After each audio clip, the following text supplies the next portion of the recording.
Okay, today we are going to make fruit bread. And when I make fruit bread, I just use all kinds of different fruits. All depends upon what I have access to that day. So today, I have a failed jar of strawberry blueberry jam. It happens sometimes. Doesn't always set up. So I'm going to take a jar of strawberry blueberry failed jam. This is an 8-ounce jar.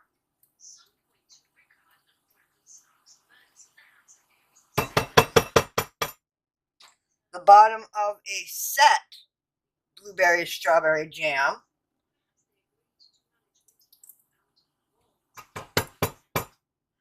And it's not a whole jar, it's just the bottom of my kids' jar. I'm just using it to make more fruit.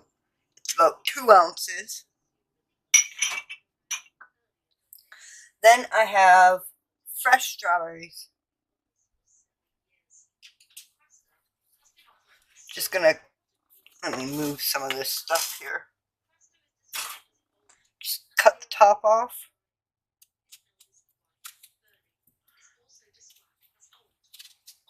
Cut it in half and drop it in. And then this goes in the compost. I'll be back when this is all filled up with the strawberries. Our fruit is all cut up along with the jam and in the blender. This is my new blender. Now, I've had a Ninja for a while, but I had gotten it from my mother-in-law and it wasn't all the pieces. So my wonderful husband, who worked so hard, worked hard enough for me to be able to afford the full Ninja set. This comes with all kinds of fancy stuff. Alright, my fruit, and we're going to do a teaspoon of salt. I do half Himalayan,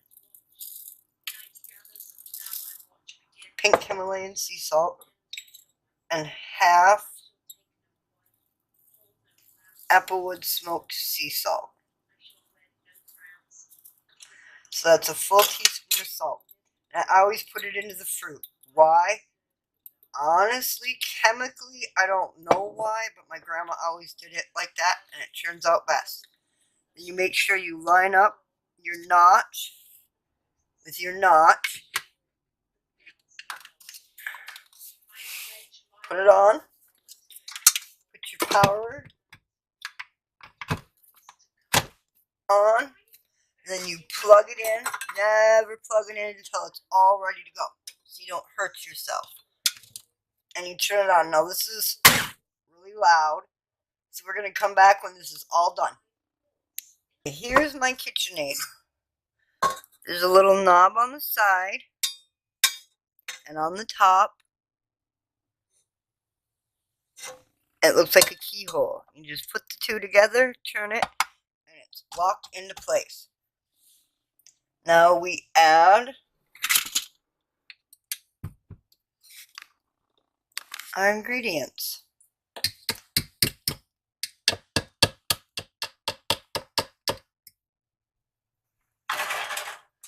Now, here's my 3 cups of pureed fruit. Now, my grandma made this all the time, made fruit breads all the time when I was a little girl. Except she didn't have a blender. She had a potato masher. So I would have the fun of mashing it all up myself. Alright, and I realized that you don't always have failed jams and jellies around, or jars of jams and jellies around, so you can just do 3 cups of fresh fruit or canned fruit. Put it in.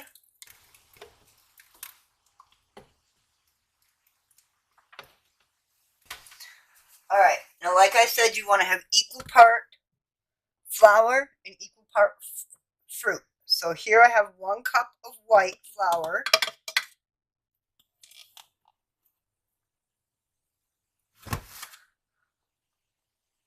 And then 2 cups of fine ground wheat flour. I get the wheat flour from Sam's or from Costco. I can't remember exactly what it's called, but it looks like a white flour even though it's wheat. Although all white flour is wheat. It's just processing. Then sugar.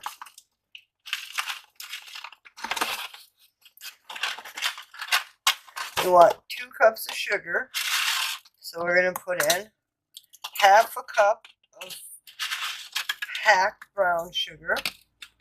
Now, I don't always measure everything, but because I've been making this bread, like I said, since I was little, and generally I just whip together whatever I happen to have, and it always turns out well. But I do know my approximate measurements. Okay, here we go. This is unbleached cane sugar. GMO-free, fair trade. This also comes from Costco. Alright, half a cup of that. Nope, sorry. 1 cup of that because we want 2 cups of sugar. Which means that I need to add more brown sugar. Ha ha. 1 cup of each kind of sugar. Brown sugar and white sugar or cane sugar. Whatever you want. Now, baking soda.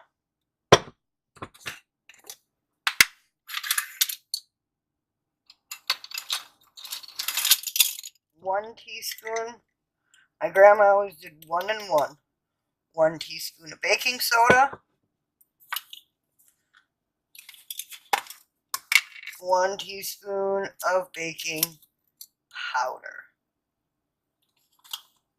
If you have 4 to 6 cups of fruit and flour, then you use 1.5 teaspoons. Then vanilla extract. She always used 1 capful of vanilla. I don't know what a capful is equivalent to, but that's what she always used for measurements, was the caps. And then 2 capfuls of almond extract. This is my secret ingredient in all my baking. My family loves the flavor of almond extract. So if you have a nut allergy, you wouldn't be able to use almond extract. You could only use vanilla. But try it with the almond if you can. It adds a wonderful nutty flavor.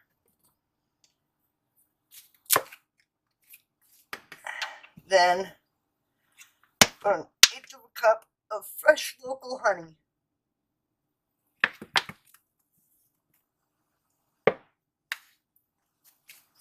And these are our dry ingredients.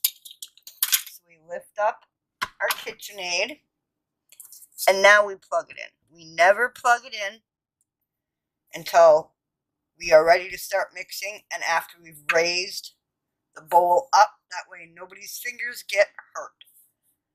Start on stir. Get it going.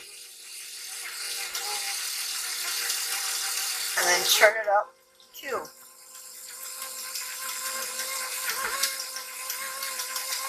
Now, most people would add butter.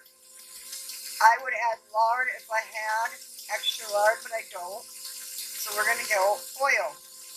And I'm going to add 1/2 cup of oil. If it was lard or butter, I'd add 1/2 cup of lard or butter.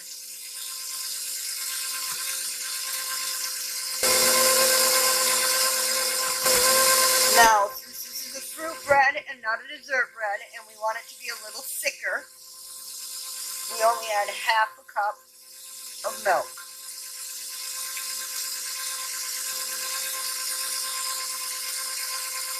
Let it all mix up good. One thing you can do at this point is turn it off, unplug it, drop your bowl, scrape the sides and the bottom.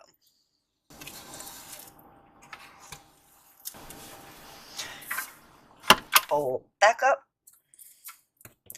plugged in, and for this last little bit, we're going to kind of whip it a little bit. So we're going to turn it up to 4 for about 30 seconds. And there we go. Unplug it, drop the bar. Now, twist this off first, always. It just makes it easier to get the bowl out. Pull it off. Alright, I'm going to rearrange things and we'll be back when we're all ready to go. Okay, it's all done. Let's bring it over close to the light. You can see this nice, beautiful purple coloring. Now you can just put it into your baking dishes the way it is, or you can do what we do. In our family, we like to add some nuts and seeds and all kinds of stuff. So a half a cup of anything you want. I'm not sure what kind of nuts these are, or seeds these are. If anyone out there can tell me, I bought a 5-pound bag a couple years ago, and we keep using it and keep using it and keep using it, and I've switched it into a storage container and never wrote on it, so I don't know what it is, but we love it in our breads. Alright, and then a 1/4 cup of quenu seeds, and these I always hand mix in, and I more fold them in than mix them in.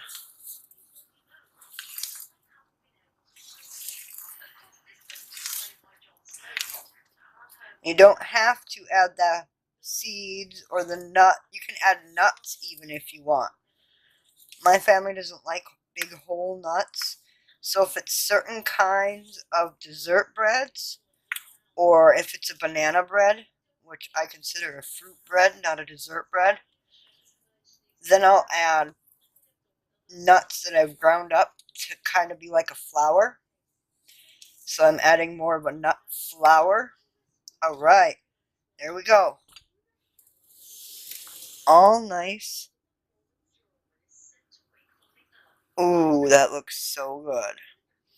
Alright, we'll be back when I've got the next stage all set up and ready to go.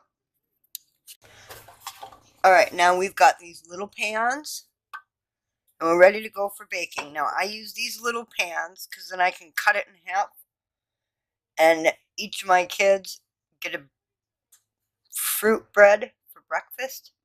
I have several flavors frozen in my freezer at all times, several loaves from different flavors frozen in my freezer, so that every day I can pull out something different after they go to school for the next day, so that they're not eating the same bread all the time. Alright, so I use these little pans. You can use a couple of bigger glass bread pans or metal bread pans or whatever you want. But I always bake any size bread on 350 in the oven. Now, generally, if I had it, I would coat it in lard or shortening. I don't have shortening in my house. It's a chemical. I don't like it. But since I'm almost out of lard and I've only got just enough lard for certain cooking meals coming up, I'm going to use cooking spray. Now, yeah, I know that's not chemical free, but this is Kirkland canola oil cooking spray. You get it at Costco. Non-GMO, non-stick, cholesterol free. Now, this is very important. When you go shopping, you look at it. If it just says non-GMO, do not trust it. You want to look for that non-GMO project verified stamp. This truly means that it's non-GMO. So always look for the non-GMO project verified. And it's a butterfly on a piece of grass. That's why I use it, since I don't have any lard. And then I just spray the inside for non-stick. All 4 of them. I just happen to use a measuring spoon because it makes scooping the flour in easier. But I always coat it in flour. It helps the bread slide right out when you're done baking. And you just pat it around, give it a little bump.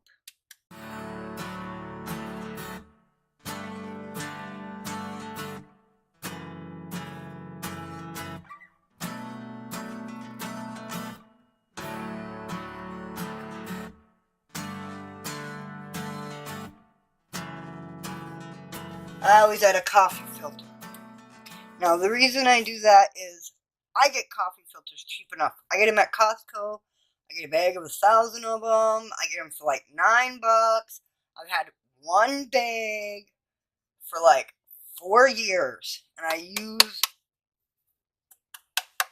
coffee filters for all kinds of things. I use it for this also.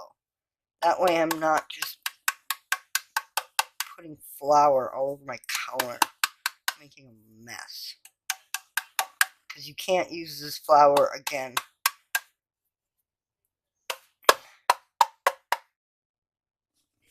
Because it has oil on it. Set this off to the side because I'm going to use this flour to go into a big bread pan. Alright. Now my grandma, and I've just kept the habit because it's a great habit. When I was little, she always gave me a soup ladle to dish out the bread dough, bread mix with.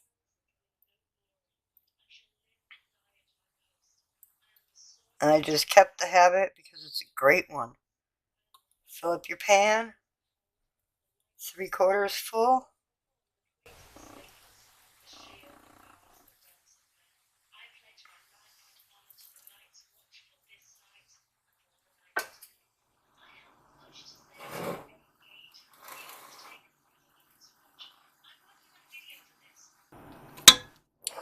Okay, now we got all 4 of these. I'm going to put them in a preheated oven on 350 until a skewer or a toothpick or a fork inserted in the center comes out clean. Alright, now I got lots of leftover bread mix here. So I'm going to grab a big bread pan, spray it,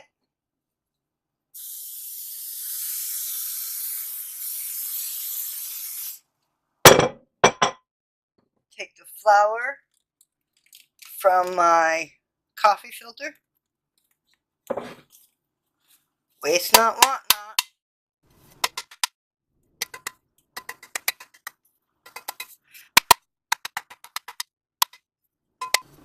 My dad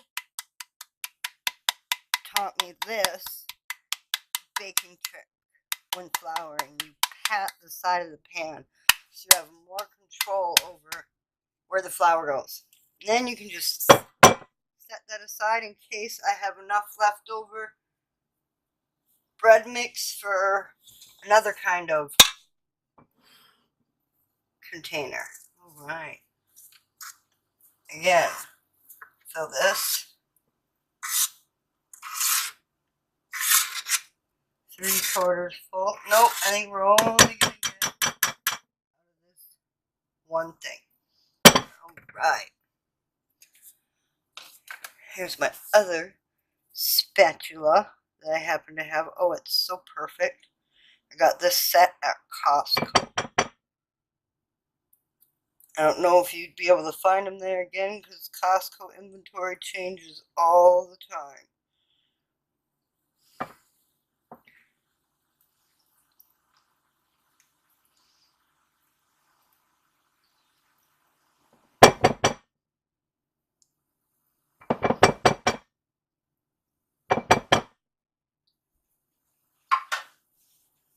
Now, my grandma never added egg to her fruit breads. Now, I add egg to most of my dessert breads, but when it comes to fruit breads, you really don't need to add egg. You've got plenty of moisture, and the fruit still helps the baking soda and baking powder rise.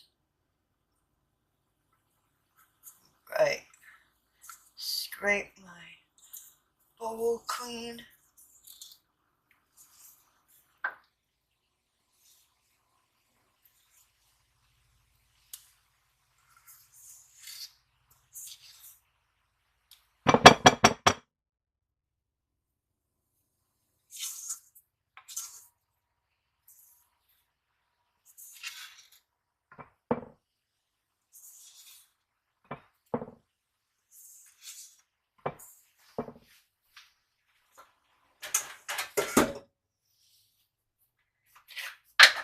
Now, I should have done it on my little ones, and I forgot to, but we'll do it on my big one here. I always take sugar, do a nice, let's get you under here, do a nice little layer of sugar, because it creates this really interesting, like, crystal caramelized topping. It's so tasty. My grandma always did it, so I do it. Into the oven. We'll be back when all this is cooked and puffed up and done and ready to take a look at. We'll be back. There we go. 4 beautiful loaves of bread. The holes are from my skewers. I insert them in. It comes out clean.